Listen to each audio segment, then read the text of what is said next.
The Homewood Patriots did not schedule a cupcake on Week 10. They put a 7A team on their schedule, the James Clemens Jets. They fell behind 14-7, but Caleb Carson has a lot of skills in that toolbox of his. The touchdown pass here to Reed Goldstein. And then in the second half, Carson calls his own number, and the Patriots led 24-17. Davis Griffin went 31 yards for the go-ahead score. Homewood wins 38-28. The Pats head to the playoffs at 9-1, and that's Coach Ben Bergeson's 100th career win. Homewood hosts Pell City next week. A ton of games were played last night, so football players could go trick-or-treating tonight. And Oak Mountain and Chelsea, they spent Halloween Eve hating and hitting on each other. I guess the question was, which team would make the other one live their worst nightmare? You won't find many games where the hitting is harder. Oak Mountain's Marty Myricks lost his headgear on this run. That led to a touchdown, though. Chelsea made some noise in the first half. Logan Strunk rolls right, hits Cohen Jones, who then takes a big hit. First down Hornets, but there would be no touchdowns in their future. Last play of the first half, Oak Mountain's Charlie Vaccarella hits a wide-open David Knight, and the Oak Mountain Eagles shut out Chelsea 26-0. Oak Mountain 4-6. The Hornets finish 5-5. Bessemer City putting together another good year, 7-1, hosting Winona. Winona running back Jamar Lee. Take a look at this. Takes off on a 20-yard run, then he gets popped right there by Tristan Berry, the Tigers' free safety. Then Brandon Gooden Jr., the freshman quarterback, breaks into the open, and they're not going to catch him.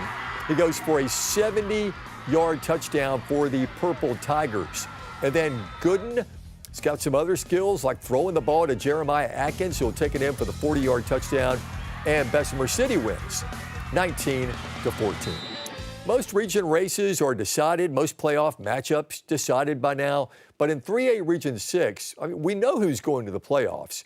We just didn't know the order 1 through 4 going into tonight. Let's start with 10th-ranked Westbrook Christian hosting Walter Welborn. A Westbrook win gets them the 2 seed. And defense, they were dialed in. Titus Jones with a pick, good hands on the opening drive. And then Brody Blevins for the Warriors, 15 yards to Bo Kilgo. Westbrook up 10-0. How about this? A team sack, and it's led here by Jonathan Hersman. And then the 15-yard touchdown run by Maximus Jones to make it 17-0. And if you're a guy whose name is Maximus Jones, of course you're big and strong, and you're going to be able to break some tackles. Here he is scoring again to make it 24-0. And then on the jet sweep, Brody Johnson will go in for the touchdown. And it's 31-0 Westbrook. And then Brody Wood will go 30 yards for the touchdown, and Westbrook wallops Welborn 48-6. So they get that 2 seed. Piedmont unbeaten, ranked second in 3A, hosting Glencoe 7-2 under first-year head coach Bailey Blanchard, a former Piedmont Bulldog. Not a great welcome home party for Bailey. Cole Austin scores to put Piedmont up 8-0. The defense stifling. Chase Kirkpatrick will pick off the Glencoe pass, and he'll run it back 40 yards for the pick 6, and Piedmont was up 16-0 on the field they call the Field of Champions. And then on Glencoe's very first play after the turnover, another turnover, and again, it's Kirkpatrick coming up with it for Piedmont. And then they cash in on the turnover. It is going to be Austin again on the ground, this time taking it around the left side, in for 6. Another 2-point conversion is good. Piedmont led 24-0 at the break. Second half, Jack State commit Raleigh Pinto starts rolling. 11 yards for number 1 on the speed sweep, and Piedmont was up 32-0.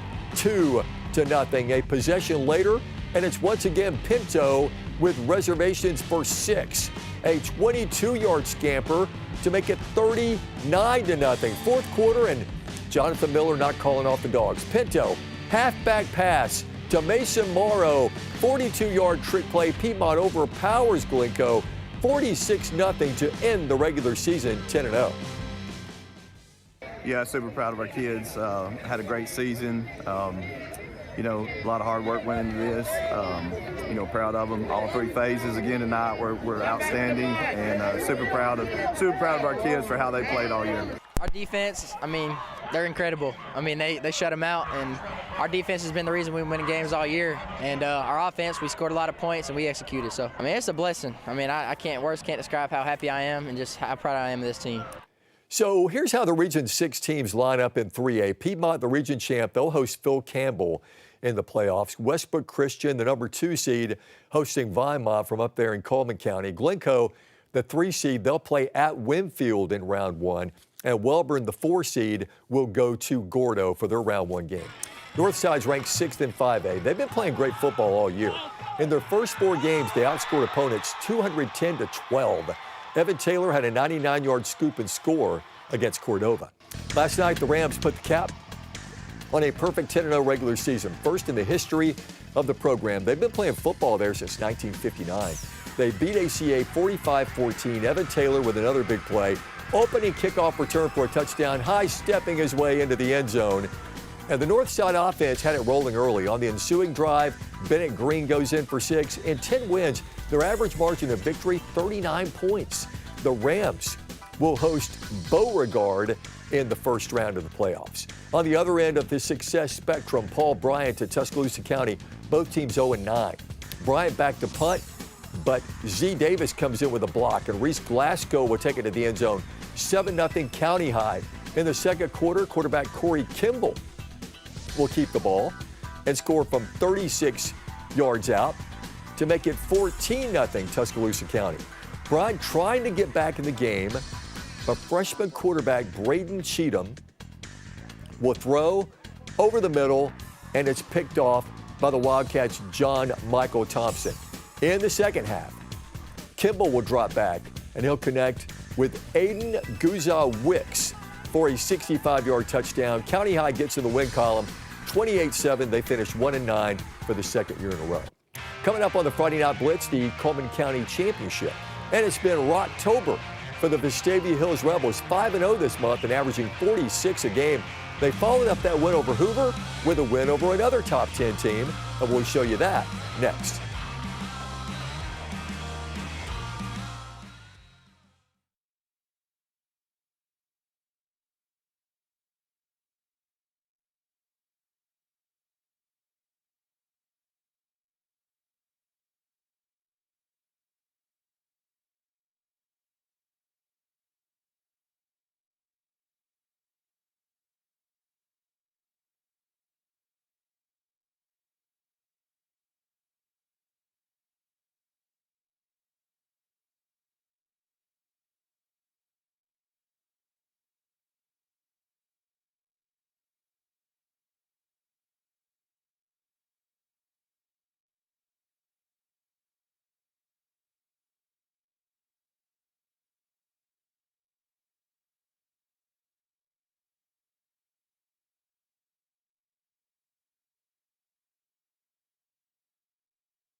Before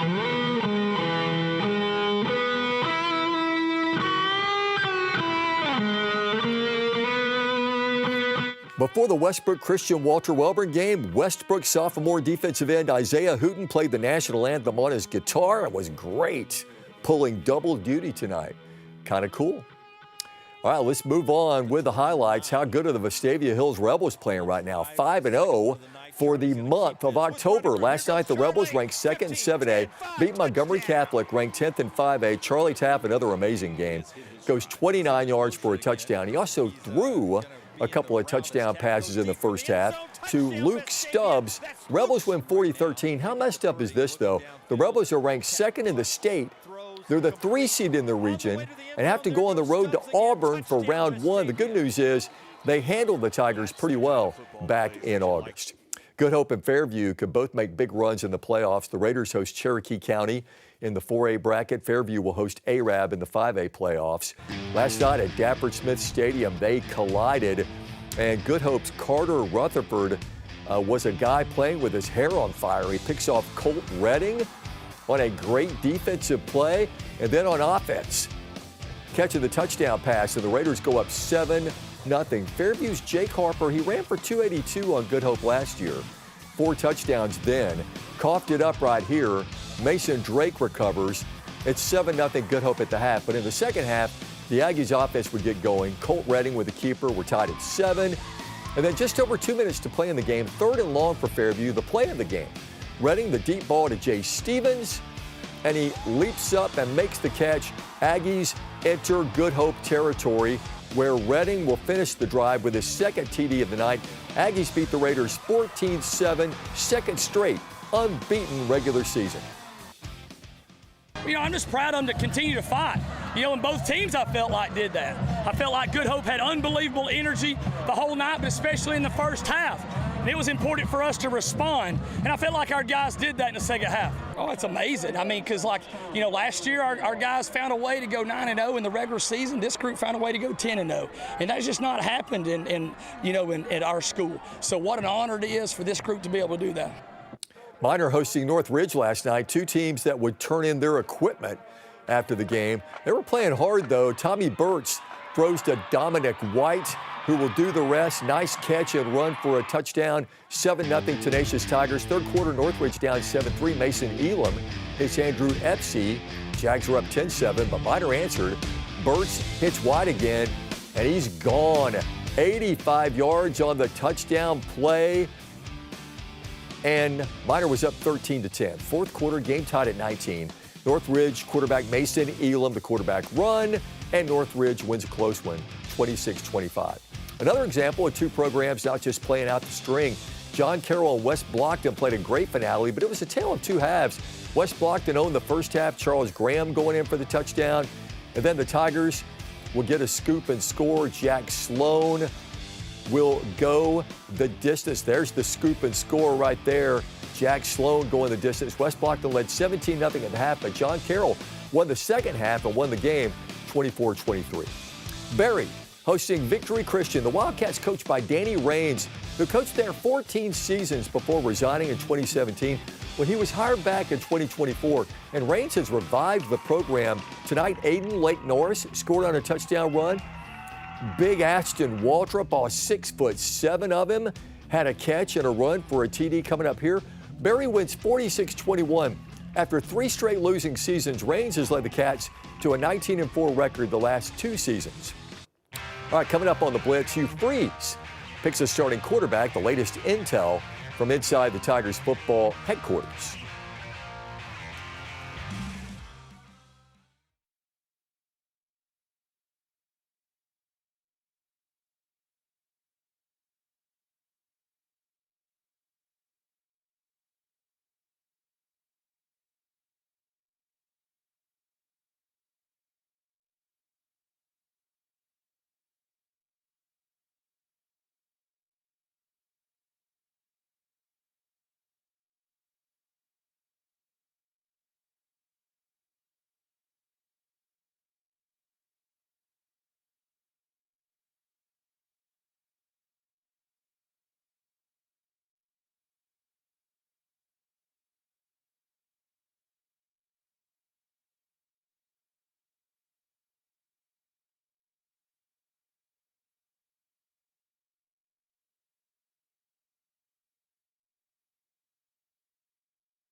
The play of the night comes from the Piedmont Bulldogs, wrapping up a 10-0 season tonight, regular season, with a win over Glencoe. Chase Kirkpatrick with a pick six.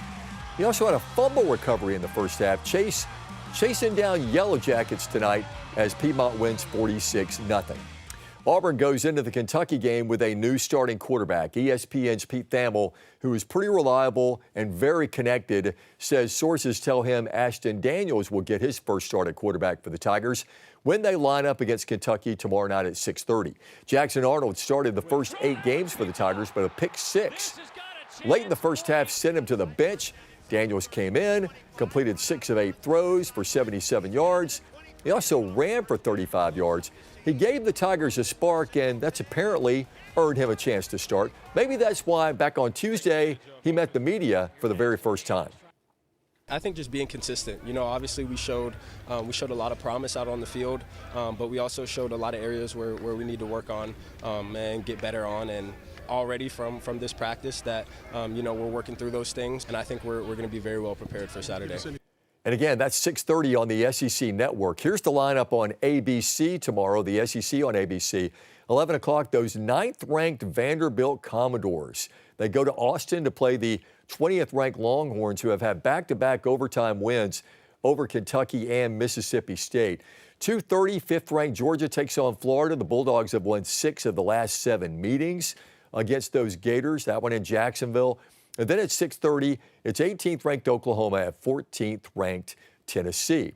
And tomorrow on the EOG, in-depth coverage of that Auburn-Kentucky game, and that includes the post-game press conference with Coach Hugh Freeze and whatever players come into the media room. We'll have that for you after the Oklahoma-Tennessee game. A wrap-up of all the SEC action. UAB, UConn, Alex Mortensen trying to go 2-0 as the interim head coach for the UAB Blazers.